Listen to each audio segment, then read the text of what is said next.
Welcome, dear listener, to the deep dive. Today we're doing something a bit different, a truly unique exploration. Instead of the usual dense research paper, we're actually going to uncover insights from something, well, surprisingly vibrant. Three distinct drinks. Yeah, it's fascinating because these drinks, they aren't just sips, right? They're meant to embody or maybe symbolize different facets of this character we're calling Liz.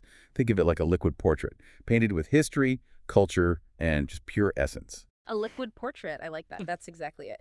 Our mission here is to pull out the most important nuggets of knowledge from each source, cognac, lemonade, and Rue Afza.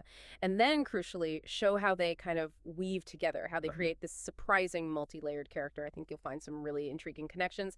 Get ready for some aha moments as we decode the spirit of Liz's through what she drinks. Okay, let's dive in. First up, cognac, the liquid legacy of luxury and legend. Its story kicks off way back, 16th century France. Apparently, Dutch merchants were trying to preserve wine for sea voyages, so they distilled it. And this accidental second distillation, the double distillation, that's what really birthed the cognac we recognize. Richer, smoother. Right. And what's really striking is how fast it climbed the ladder. By the 17th century, it wasn't just a drink. It was the symbol of aristocratic indulgence. One source actually said it was crafted to preserve excellence. Definitely not for peasants. It was made for the court, darling. That really captures it. And its name is still protected, you know? Only brandy from the Cognac region in France gets that label. So it's not just a drink, it's a title. Speaks to its origin, its prestige. And what a journey it's had since then. That phrase, from royalty to rappers, really nails it. Once just for French nobility, then high society.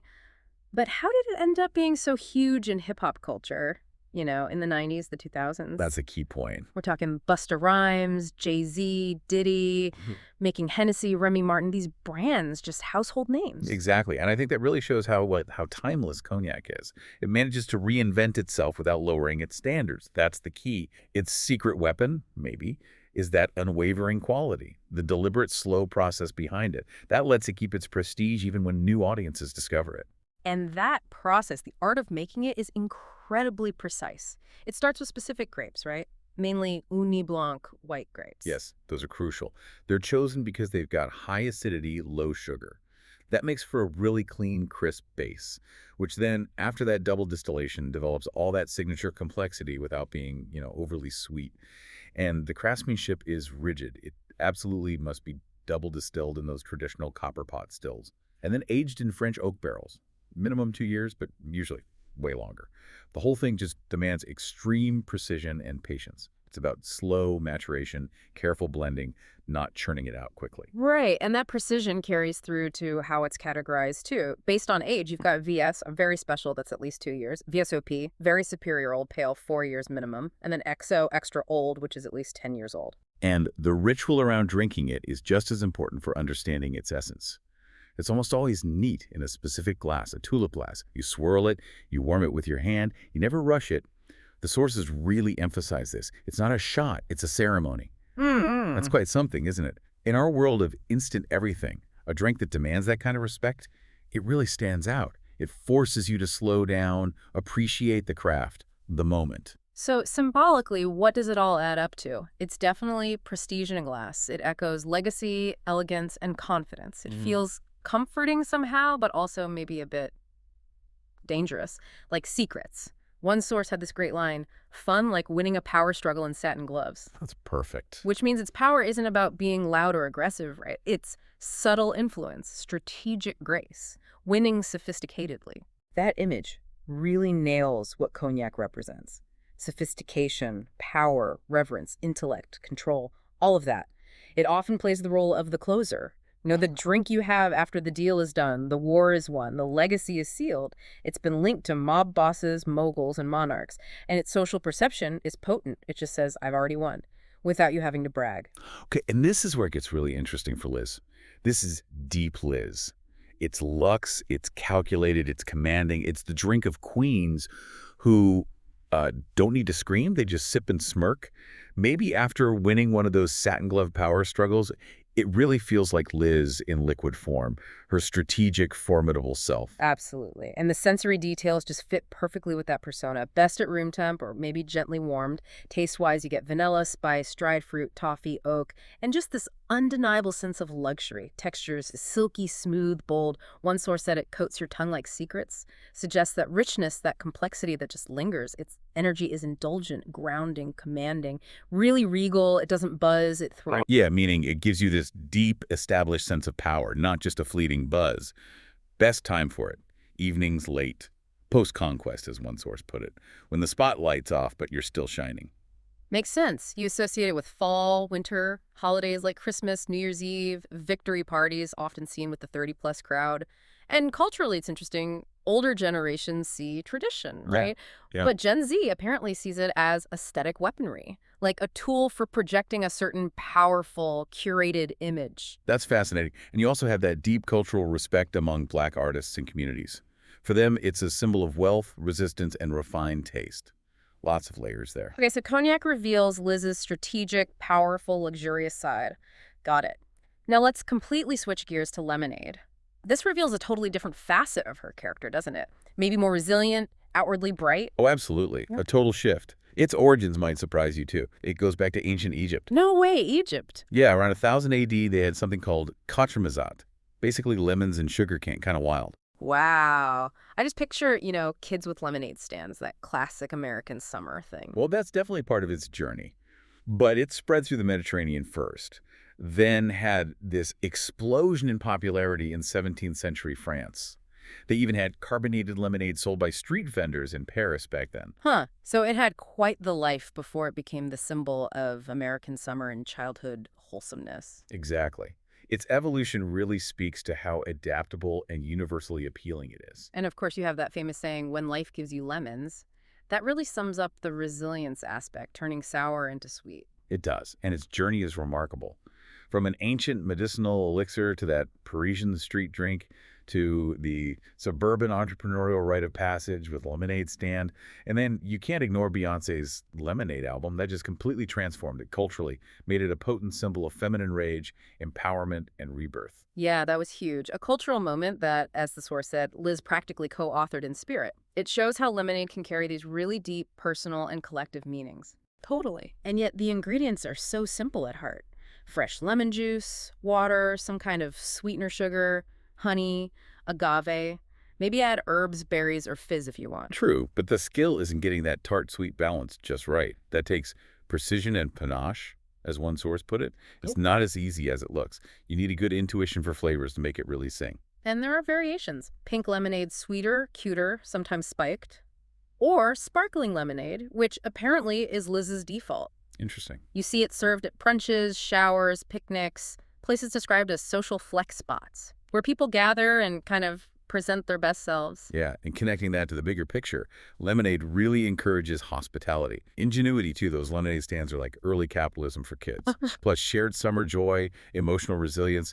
It's democratically sweet, appealing across classes, though you definitely see it elevated now in fancy craft cocktail bars, too. Shows its range. Symbolically, it's loaded.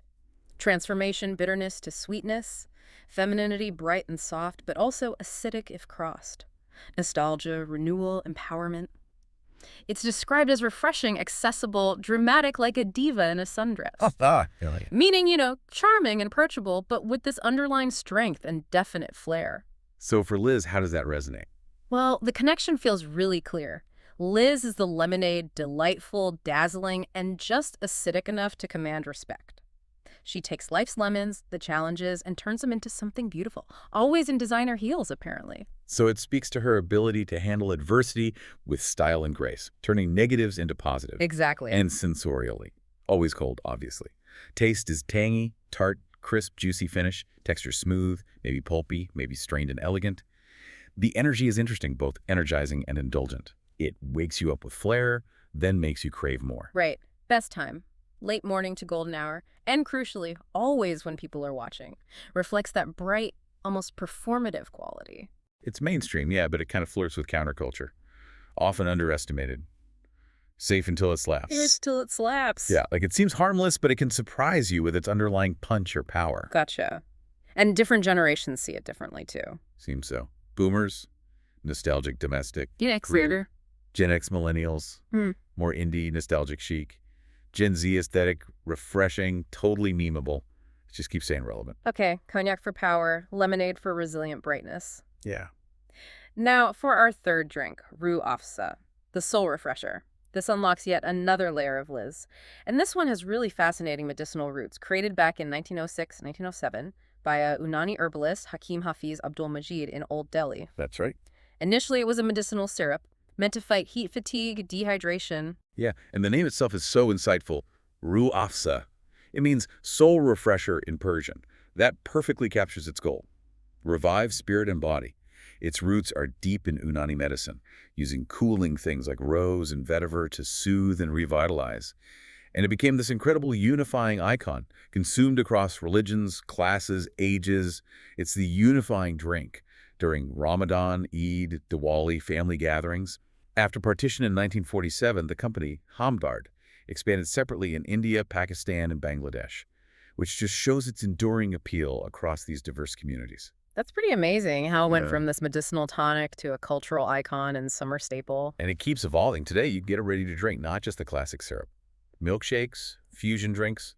It adapts to modern tastes, but holds onto its heritage. So what's actually in it? The core ingredients are concentrated, right? Very concentrated. Rose water, kira, that's pandanus fruits like orange, watermelon, herbs like mint, coriander, botanicals like chicory, vetiver.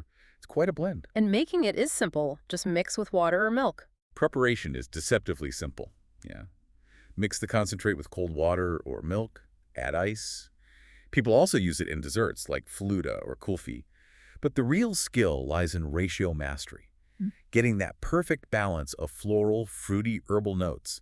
That's key to unlocking its soul-refreshing power. And it has such a strong emotional pull, evokes nostalgia, festivity, cultural belonging. One source said, the first sip goes straight to memory. I can believe that. It balances comfort and refreshment. It's fun, yet emotionally grounding. Links that joyful feeling with deep cultural comfort. Absolutely. And looking bigger picture, its societal role is huge across South Asia and the diaspora. It's a cooling panacea and celebratory sip. It really does cross social lines, fancy restaurants, humble street stalls. It's totally mainstream and timeless in South Asia, while being more of a cult classic globally, cherished by those who know it. So how does this connect back to Liz? The source says for her, Rue Afza isn't just a drink. It's an aesthetic ritual, a power play in liquid form, and then this. A deep crimson symbol of softness weaponized. Oh, wow. Softness weaponized. That's potent. Yeah. She apparently nates it's floral but sharp and asks, sweet, sure, but only fools think that makes her gentle. So it suggests that duality again. Beautiful, comforting exterior. Yeah. But masking this intelligent, formidable strength inside. Exactly. Sensory-wise, it fits. Served cold, vibrant red color. Taste is floral, fruity, mildly sweet, but with these cooling herbal undertones. Texture smooth, syrupy when diluted, but gets creamy with milk. Energy is energizing and cooling, calming yet indulgent. Perfect for iftar, summer afternoons, festive evenings. Reinforces that role in celebration, respite. And the resonance with Liz feels undeniable. Described as a cultural powerhouse, rooted in heritage, mystery, elegant centuries of lore and seduction. Yeah. And the name Soul Refresher, Yeah. aligning with Liz refreshing souls, but maybe destructively, beautifully necessarily, like storms watering flowers. Whoa! That implies a really powerful, maybe even challenging kind of positive change she brings about. Yeah. The source compares the drink to something served in a crystal goblet during a coup d'etat. It smells like luxury, tastes like memory, and hits like prophecy. Deep stuff. Suggests this almost faded significance. Wow. What an incredible journey we've just taken. From the, velvet lounges of cognac, seeing Liz's power, her strategy, through the bright, empowering vibe of lemonade, her resilience, that transformative ability, to the soulful, unifying embrace of Rue Afza, highlighting that complex blend of heritage and strength. Yeah, it's amazing how each sip really does capture a distinct yet connected part of this Liz character. Yeah. Builds a much richer picture. Definitely. We've gone way beyond just taste and tradition here. For sure. We've delved into how these drinks reflect these big themes: power, transformation, deep cultural heritage. This whole deep dive really shows that what we choose to drink, how we interact with it, it can actually be a pretty profound statement, an unconscious reflection of who we are. Totally. So as you reflect on all this, maybe consider this. If Liz's essence can be kind of distilled into her drinks, what hidden aspects of your own personality, or maybe someone you know, might be hiding in plain sight, embodied in a seemingly everyday choice? Right. What secret stories are waiting in the familiar patterns around you? in the things you consume, the rituals you have. Yeah. We definitely encourage you to look a little closer. You might be surprised what you find.